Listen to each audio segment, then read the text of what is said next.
परम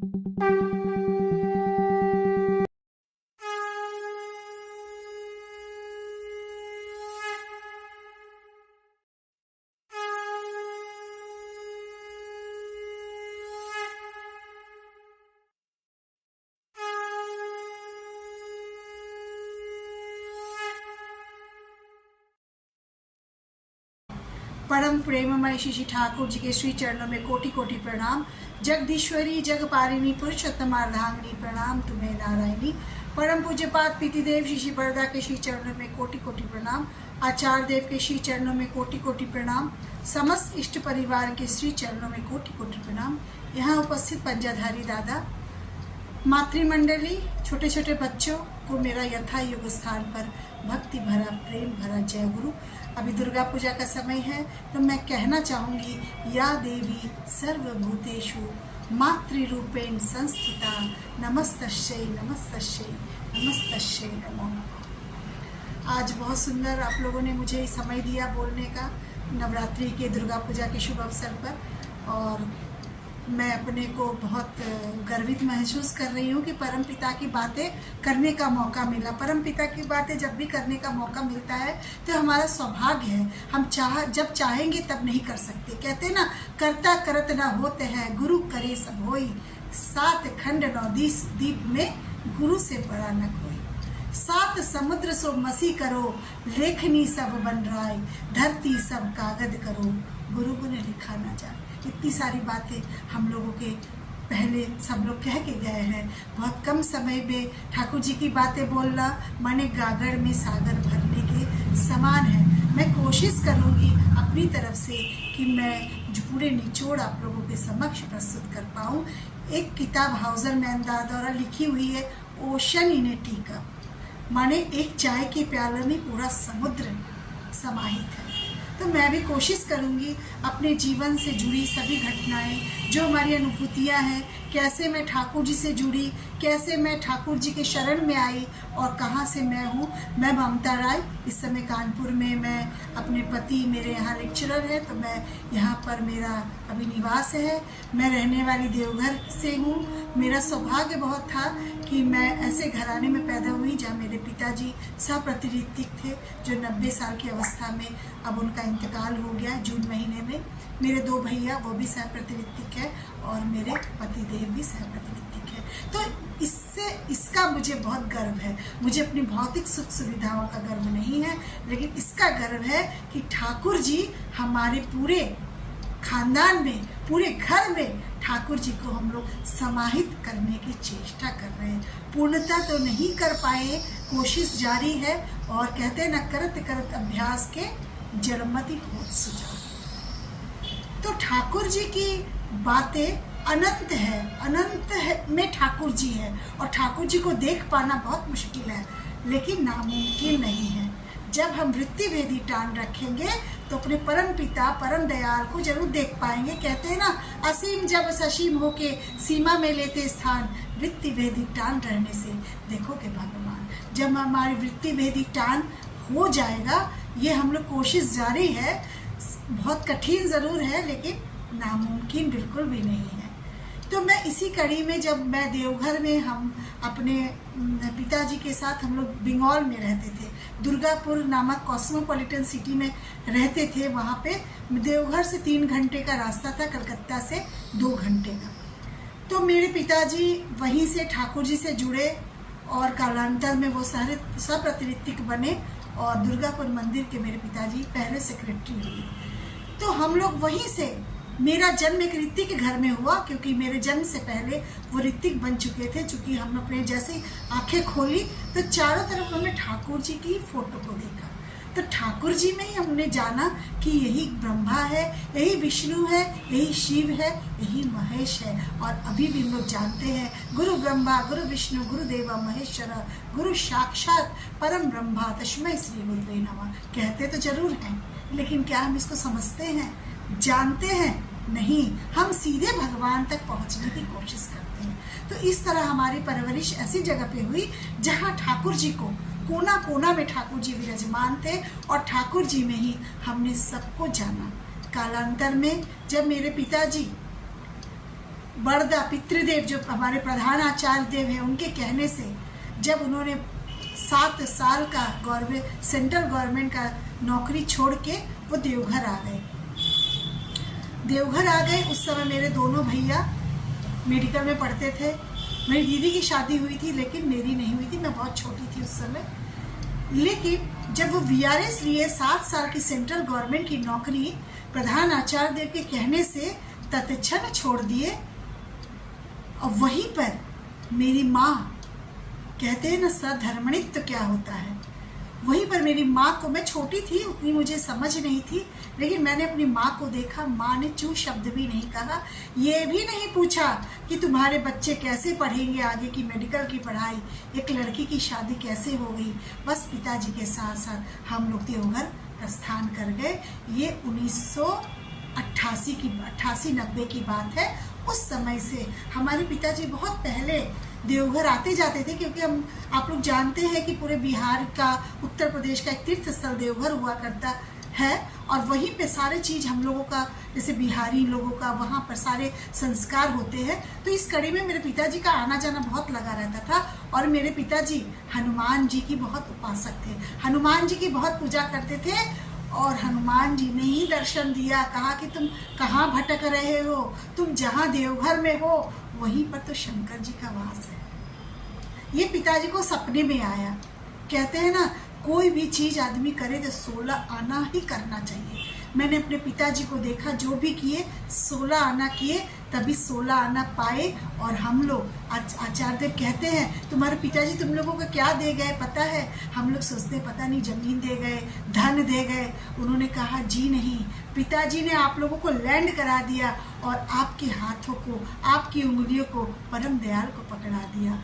इतना सुंदर आप लोगों को परिवेश दिया, क्योंकि हमारे पहले से कोई दीक्षित नहीं था। मेरे पिताजी की पीढ़ी से हम लोगों की पीढ़ी चल रही थी। तो हम लोग देवघर आ गए। देवघर जब आए उसके बाद में आचार्य देव जो हमारे परलोक गमन कर गए, जो गोकुल धाम चले गए, उन आचार्य देव के संसर्ग में मैं आई। और मेरा घर वहाँ से 1-1.5 किलोमीटर है। सत्संग गेट के पास सत्संग जो स्टेशन है वहाँ पर मेरा घर है। वहाँ से मैं अपने पिताजी के साथ मोपेड से आती थी सत्संग आश्रम, और हमेशा आचार्य के सानिध्य में खड़ी रहती थी। धीरे धीरे ऐसा हो गया, आचार्य देव से मेरा ऐसा कनेक्शन हो गया, ऐसी अंतरात्मा हमारी मिल गई उनसे कि मैं एक क्षण भी घर में नहीं रुक पाती थी। फिर आचार्य देव भी मुझे इतना प्यार करने लगे कि जिस दिन मैं किसी कारणवश, बारिश हो जाए कि आंधी आ जाए, किसी कारणवश मैं नहीं आ पाती, तो उनके एक ड्राइवर थे मोहन दा, जो इस समय वो भी नहीं है, तो वो गाड़ी लेके वो हमारे दरवाजे आ जाते थे। ऐसी गाड़ियों पे मैं चढ़ती थी। मैं एक भिखारी राजा थी। ठाकुर जी की दीक्षा लेके आदमी कैसा कहाँ से कहाँ हो जाता है, मैं परिकल्पना नहीं करी थी कि मैं रोल्स रॉयस में चढ़ूंगी, ऐसी गाड़ियों पे चढ़ूंगी।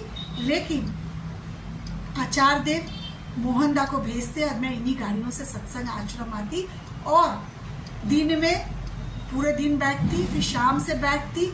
यही क्रम चलता रहा। एक दिन आचार्य देव मुझे एक लेडीज साइकिल खरीद के देते हैं। कहते हैं अब ममता इसी से आएगी जाएगी। और एक इसके पहले एक घटना थी, जब मैं 10th पास करके आई थी देवघर, तो 11th में मेरा नाम लिखाना था। तो मेरे सारे अवगुणों से मैं भरी थी। मैं देर से उठती थी, जैसे आज की पीढ़ियाँ हैं। मैं देर से उठती थी, देर से सोती थी, सारे क्रियाकलाप बिल्कुल उल्टा था। तो आचार्य देव ने सत्संग कॉलेज में मेरा नामकरण करवाया, और उस समय वहाँ के प्राचार्य हुआ करते थे श्री हरिवल्लभ नारायण दा। वो सत्संग के सेक्रेटरी भी थे और सत्संग कॉलेज के प्रिंसिपल भी थे। तो आचार्य देव कहते हैं वो जानते थे, वो अंतर्यामी तो थे ही। वो बोले कि ममता का रोल नंबर हरिवल्लभ दा 1 कर दीजिएगा। फिर मैं सोची 1, इसके पीछे क्या राज है कि 1 करने के पीछे? तो मैं बाद में समझ में आई, उस समय युवा अवस्था में थी, बचपना था, नहीं समझ पाती थी। आज समझ में आता है कि इसीलिए किया गया कि मैं देर से उठती, और अगर देर से पहुंचती तो मेरा रोल नंबर छूट जाता था। तो वहाँ से मेरा ट्रांसफॉर्मेशन शुरू हुआ। कहते हैं ना, Thakur repairs the man just like a motor car. Thakur ji motor car की तरह अपने बंदों को रिपेयर करते हैं। कैसे रिपेयर करते हैं? मैं पूरा रिपेयर होके आपके समक्ष उपस्थित हूँ। फिर मेरा ट्रांसफॉर्मेशन का सिलसिला चला और मैं कॉलेज जाने लगी, आचार्य देव के पास आने लगी। एक दिन आचार्य देव ने कहा कि आज सुस्तैनी लेना है ममता। मेरे घर में तो पिताजी ऋतिक थे ही, मांस मछली प्याज लहसुन तो चलता ही नहीं था, तो सुस्तैनी के लिए इसलिए मैं बहुत ज़्यादा वो नहीं थी कि मुझे सुस्तैनी बहुत बड़ी बात है, ये तो पालन तो हम करते ही थे, कोई बात नहीं सुस्तैनी ले लेंगे। लेकिन जब कहते हैं ना, जब आपको इतनी आसानी से महापुरुष मिल जाते हैं तब आप उसका मूल्य नहीं समझते हैं।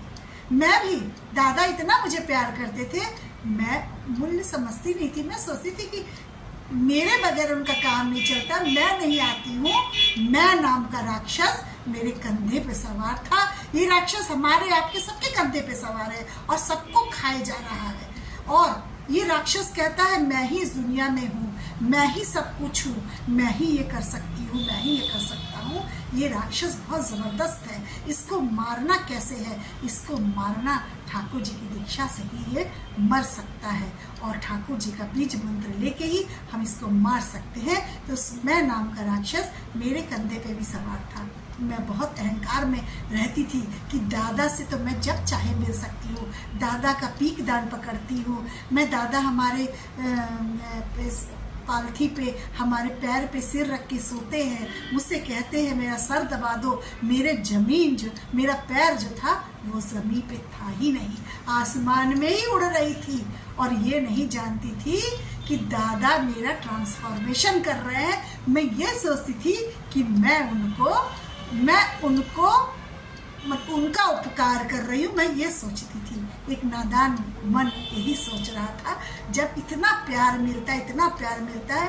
एक समय ऐसा भी आता था, मैं साइकिल लेके आती थी, उस साइकिल को सबसे पहले आचार्य देव ही चढ़े थे। उसको चढ़ के वो अपने जो जहाँ वो बैठते हैं, इस समय जो वर्तमान आचार्य देव बैठ रहे हैं, वहाँ से चल के वो गेट तक आए थे। उसके बाद मैं उस पर चढ़ी और इतना ही नहीं, उसमें उन्होंने वो डायनेमो जो लाइट रहता था, उस समय देवघर की स्थिति उतनी अच्छी नहीं थी, लाइट वगैरह नहीं रहता था, तो इतना ध्यान रखे वो मेरा। ठाकुर कहते हैं ना, रुपये का जतन करो या न करो, लोगों का जतन करता चल, लक्ष्मी केशव बधे रहेंगे, विभव मेरा हो गया था। ये मैंने देखा कैसे लोगों का जतन वो लोग करते हैं। मनुष्य, ठाकुर जी कहते हैं मैं एक मनुष्य के लिए अपना सारा साम्राज्य छोड़ सकता हूँ। ये मैंने प्रैक्टिकली इसको अनुभव किया। कैसे दादा मेरे पीछे, मेरे जैसे तो बहुत सारे लोग थे, लेकिन मुझे ये नहीं समझ में आ रहा था कि वो इतना प्यार हमसे क्यों कर रहे हैं। और मैं भी उनसे बहुत प्यार करती थी, लेकिन अहंकार युक्त प्यार था कि ये इतने ईजिली मुझे वो मिल गए थे। फिर ये सिलसिला चलता रहा। जब सुस्तैनी की बात हुई तो दादा ने कहा सुबह सुस्तैनी होगी। मैंने कहा जी सुस्तैनी लूँगी, लेकिन एक शर्त है, क्योंकि आप लोग जब सत्संग गेट से जब जाते हैं, मिशन स्कूल पढ़ता है, मिशनरियों का स्कूल है, वहाँ पे हम लोग सत्संग कॉलेज से आके गोलगप्पे वगैरह खाया करते थे। तो मैंने उनसे यही शर्त रखी कि मैं वहाँ पर गोलगप्पा खाऊंगी, टिक्की चाट खाऊंगी, तो ही सुस्तैनी लूँगी। वो मुस्कुराए और बोले सुस्तैनी तो लो। फिर सुस्तैनी के एक दिन पहले मेरी फुआ रहती थी सत्संग स्टेशन के पास। मेरे फूफा जी वकील थे, वो सत्संग के भी वकील हुआ करते थे उस समय, मदन मोहन राय उनका नाम था। तो मैं फुआ के घर रात को चली गई। सुबह जब मेरे भैया जाते हैं सत्संग, तो आचार्य देव कहते हैं, हे मधु, ममता की तो सुस्तैनी होनी थी, कहाँ रह गई ममता? तो भैया बोले, अरे वो तो बता ही नहीं, वो तो फुआ के घर में है। बोले अभी जाके लेके आओ। तो मैं तो पानी और चाय पी चुकी थी सुबह सुबह। भैया लेके आए, वहीं से कुछ फूल तोड़े और वहीं से सिक्का विक्का कुछ नहीं था। वहीं से दादा के पास मैं जब आई तो दादा ही इतना सिक्का दिए। उनका एक नीचे रूम था, उस रूम में मैं गई।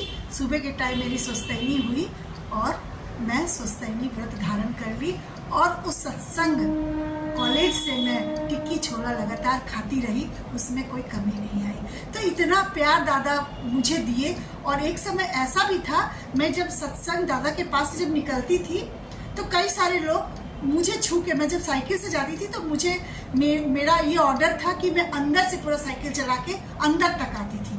कहीं भी मुझे साइकिल लेके पैदल नहीं चलना पड़ता था। तो इतनी सारी चीज़ें जब आपको मिलती है, इतना लोग आपको जान रहे हैं, और जब आप एकदम से ठाकुर जी से पूरा जुड़े नहीं हैं, तो मैं नाम का राक्षस आपके कंधे पे जरूर सवार होगा। जब आप अपने परम पिता से पूर्णतः जुड़ जाएंगे, तो मैं नाम का राक्षस आपका धीरे धीरे धीरे धीरे खत्म होगा। तो इस मैं नाम के राक्षस से मैं जूझ रही थी, मैं आगे की तुम आगे, तुम आगे की मैं आगे, इससे जूझते जूझते एक समय ऐसा भी आता था जब मैं साइकिल से निकलती थी, तो लोगों को मैं देखती थी कि मेरा हाथ छूते थे, चाहे मुझे छू के वो प्रणाम करते थे। तो मैं पूछती थी इतना प्यार क्यों, इतना प्रणाम आप मुझे क्यों कर रहे हैं? तो वो कहते थे हम लोग तो दादा को छू नहीं सकते हैं, आपके तो पैर पे दादा लेटते हैं, आप उनके हाथों से उनको पीक दान देती है एक बार की, तो इसीलिए मैं आपको छू के प्रणाम करती हूँ। लेकिन ठाकुर जी बोलते हैं कि चाहे तुम कितना भी कर लो, लेकिन अगर तुम 16 आना नहीं दोगे तो तुम्हारा पूजा सफल नहीं। कि एक बार एक दादा ठाकुर जी को देख रहे थे, विनोदानंद झा सत्संग प्रिंसिपल थे देवघर कॉलेज के, वो ठाकुर जी को देख रहे थे। ठाकुर जी को देख के वो मन ही मन सोच रहे थे कि इनके पास रहने वाले व्यक्ति कितना भाग्यशाली है। ये ठाकुर जी को कोई पीक दान दे रहा है, कोई ठाकुर जी को पैर दबा रहा है, कोई ठाकुर जी को अंगोछा से कोई मच्छर उड़ा रहा है, कोई मक्खी उड़ा रहा है, ठाकुर जी को स्पर्श कर रहा है। उनके मन में ये प्रश्न आया कि ये लोग कितने सौभाग्यशाली हैं, ये सब ठाकुर जी को दिन रात छूते हैं। ठाकुर जी तो भाव पुरुष थे, सबकी भाव समझते थे। ठाकुर जी ने ये कहा, उसी समय ये बात कहने लगे कि हमारे शरीर में तो हजारों मक्खियां बैठती हैं, क्या ये स्वर्ग जाएगी? तुम हमको तंबाकू देते हो, सुपारी देते हो, कुछ भी देते हो, हमारे शरीर में हजारों मक्खियां बैठी है, क्या वो बैठने से ही स्वर्ग जाएगी? मुझे पकड़ना नहीं, मेरे चरणों को पकड़ना नहीं, मुझे पकड़ो। जैसे पृथ्वी सूर्य को अवलंबन करके, इतना दूरी रह के भी सूर्य पृथ्वी एक दूसरे को अवलंबन करके नित्य प्रतिदिन लगातार घूर्णन कर रहे हैं, घूम रहे हैं, कहीं किसी का तार नहीं छूट रहा है, उसी तरह तुम लोग को चलना है। मुझे चाहे छुओ चाहे ना छुओ, दूर रह के भी तुम्हारा उतना ही उपकार होगा जितना मुझे ये लोग छू के करते हैं। इसलिए चरण पूजा नहीं, चरण पूजा करो। मैं जैसा चलने को कहता हूँ वैसा चलो। तो ठाकुर जी के यहाँ आके धीरे धीरे धीरे धीरे मैं धीरे धीरे बड़ी होती गई, और मेरा जो बुद्धि का विकास होता चला गया, और मैं धीरे धीरे समझने लगी, ट्रांसफॉर्म हुई। ऐसा ट्रांसफॉर्मेशन हुआ जिसकी परिकल्पना भी हम नहीं कर सकते हैं।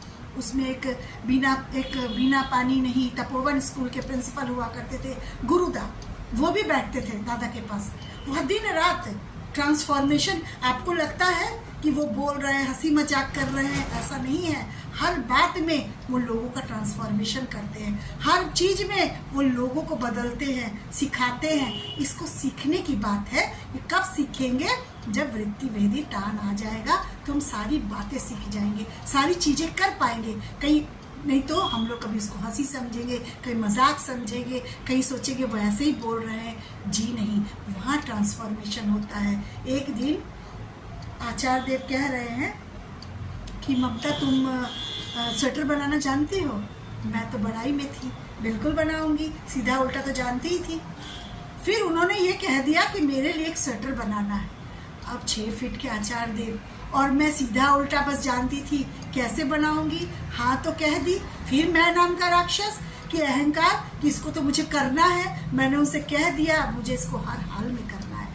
माँ की सहायता से मैंने वो भी स्वेटर बुना, पूरा बनाया, और वो कह रहे थे टी शर्ट की तरह इसको बनाना है और पॉकेट भी इसमें लगना है। इस तरह करके मैंने वो स्वेटर तैयार किया। वहाँ मेरा ट्रांसफॉर्मेशन हुआ, वहाँ मैं ये सब चीज़ें सीखी। गुरुदा थे, गुरुदा को कहते थे, आज मुझे बताया नहीं, कह दिए आज सुबह सुबह ममता तुमको बुलाई है, आज तुमको ये बना के खिलाएगी। कोई भी चीज़ का नाम ले लेते थे, ये मुर्गी, छाना मुर्गी खिलाएगी। छाना मुर्गी का तो मैं नाम भी नहीं सुनी हूँ। गुरुदा सुबह सुबह 8 बजे आ रहे हैं, मैं 10 बजे उठने वाली लड़की। जब गुरुदा आ गए तो देखे कि मैं तो सो रही हूँ। अब मेरा मन में ये हुआ कि अब तो दादा को बताएंगे ही। फिर वहाँ से गुरुदा ने मुझे छना मुर्गी सिखाया। उसी समय मेरे घर गाय वाय हुआ करते थे उस समय। तो उसी समय छाना मुड़की मैंने सीखा गुरुदास ने, और दादा मुझसे कितनी सारी चीज़ें कहते थे, ये बना के लाओ, वे बना के लाओ, तो मैं बना के लाती थी। एक समय ऐसा आया जब एक लड़की बड़ी हो जाती है, उसकी शादी का समय हो जाता है। शादी के समय, और हम उस समय, आज से 30 साल पहले की बात मैं बताऊं, उस समय हम लोग के बिहार में, हम लोग के बिहारियों में सत्संगी की संख्या बहुत कम थी। मेरे पिताजी जो 16 आना सरेंडर ठाकुर जी पे कर दिए थे, अपना घर, जमीन, न जाने कितनी सारी चीज़ें वो देते चले गए, लेकिन माँ जो थी सर्वधर्मनित्य का पालन करी थी, छू शब्द नहीं बोलती थी। तो मेरे पिताजी आचार्य देव से बोले कि अब ममता की शादी होनी है। आचार्य देव ने कहा लगाओ लगाओ लगाओ, ऐसे ही बोलते थे, लगाओ सदंदर लगाओ। तो मेरे पिताजी एक टिपन लेके आए, कुश्ती लेके आए आचार्य देव के पास। आचार्य देव मेरी टिपन देखते हैं, उसमें देखते हैं कि इस लड़के से मेरा 36 में 34 गुण मिलता है। तो आचार्य देव कहते हैं यही पे ममता की शादी करो।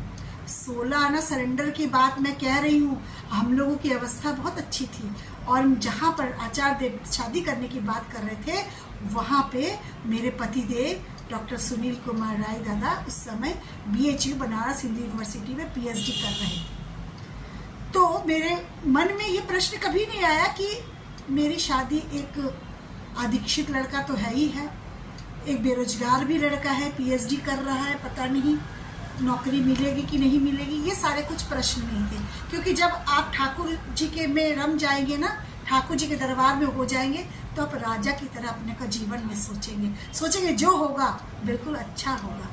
तो मेरी शादी वहीं तय हो गई, और मेरी शादी का दीक्षित घर में हुई।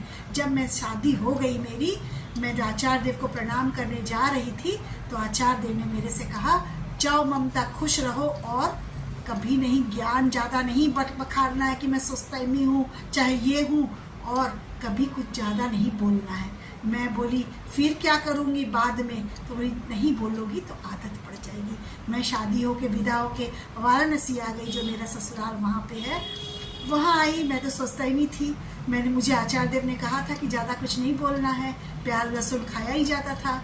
मैं किचन से प्याज लहसुन दाल से निकालती थी, कोशिश करती थी फिर रूम में लाके जैसे भी खाती थी, पेट भरती थी।